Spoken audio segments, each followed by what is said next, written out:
आज मी तुमच्यासोबत जो केक शेअर करत आहे एकदम हेल्दी व्हर्जनमध्ये आहे, शुगर फ्री आहे. यामध्ये ना मी मैदा वापरलाय ना साखर ना गुळाचा वापर केलेला आहे. तरीही खूप डिलिशियस आणि टेस्टी असा हा केक आहे. तर आजचा केक आपण खजूरपासून बनवणार आहोत आणि इथे मी बिया काढून साधारणतः 1 कप एवढी खजूर घेतलेली आहे. खजूर तुम्ही कोणत्याही प्रकारची वापरू शकता. तर यातील बिया मी काढून घेतलेल्या आहेत आणि आता आपल्याला याला थोडा वेळ भिजत घालायचा आहे, ज्यामुळे याचा जो ओरिजिनल फ्लेवर आहे तो आपल्या केकला येईल. तर इथे मी 1 कप एवढं गरम दूध घेतलेलं आहे. चांगलं गरम दूध तुम्ही इथे वापरू शकता आणि अर्धा कप एवढं गरम पाणी घेतलेलं आहे. ह्या दोन्ही गोष्टी ॲड करून आपल्याला थोडा वेळ हे भिजत घालायचं आहे. साधारणतः 20 ते 25 मिनिटं.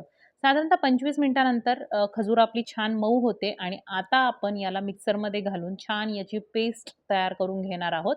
कारण खजूर आपण यामध्ये शुगर म्हणून वापरणार आहोत. म्हणजे शुगर आपण या केकमध्ये दुसरा कुठलाही स्वीट इन्ग्रेडियंट ॲड केलेला नाहीये आणि त्यामुळे याचा ओरिजिनल फ्लेवर छान त्यामध्ये यावं म्हणून मी यामध्ये फक्त खजूर ॲड केलेली आहे.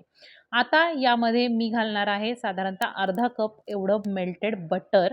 तर तुम्हाला बटर घालायचं नसेल तर तुम्ही इथे तुपाचा सुद्धा गावरान तुपाचा वापर करू शकता. आणखीन छान फ्लेवर येईल.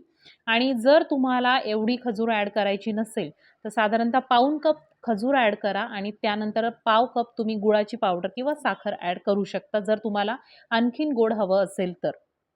तर इथे बघा 1 कप मी गव्हाचं पीठ घेतलेलं आहे. 1 टीस्पून बेकिंग पावडर आणि अर्धा टीस्पून बेकिंग सोडा मी यामध्ये ॲड करून चाळून घेतलेला आहे.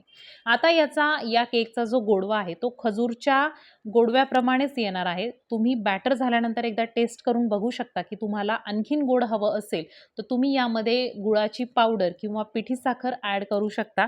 ज्यामुळे तुम्हाला जर आणखीन स्वीट लागत असेल तर तुम्ही तसं करू शकता. परंतु मला याचा जो गोडवा आहे तो ओके वाटलेला आहे. कारण बऱ्याच वेळा खूप गोड खात नाही आपण किंवा शुगर फ्री जे लोकं जे शुगर कंझ्युम करत नाहीत त्यांच्यासाठी हा बेस्ट ऑप्शन आहे.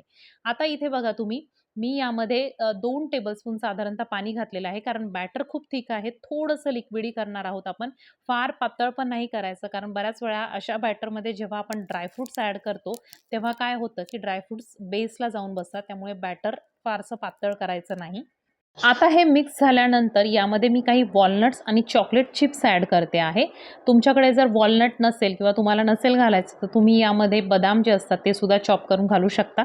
परंतु मी डेट्स अँड वॉलनट असा केक बनवते आहे आणि चोको चिप्स जस्ट टेस्टसाठी ॲड केलेले आहेत. कारण लहान मुलं चॉकलेट बघून अट्रॅक्ट होतात अशा गोष्टींकडे आणि मुलांना हेल्दी खाऊ घालायचं म्हणजे थोडं अट्रॅक्टिव्ह वेने आपल्याला त्यांना खाऊ घालावं लागतं नेहमी.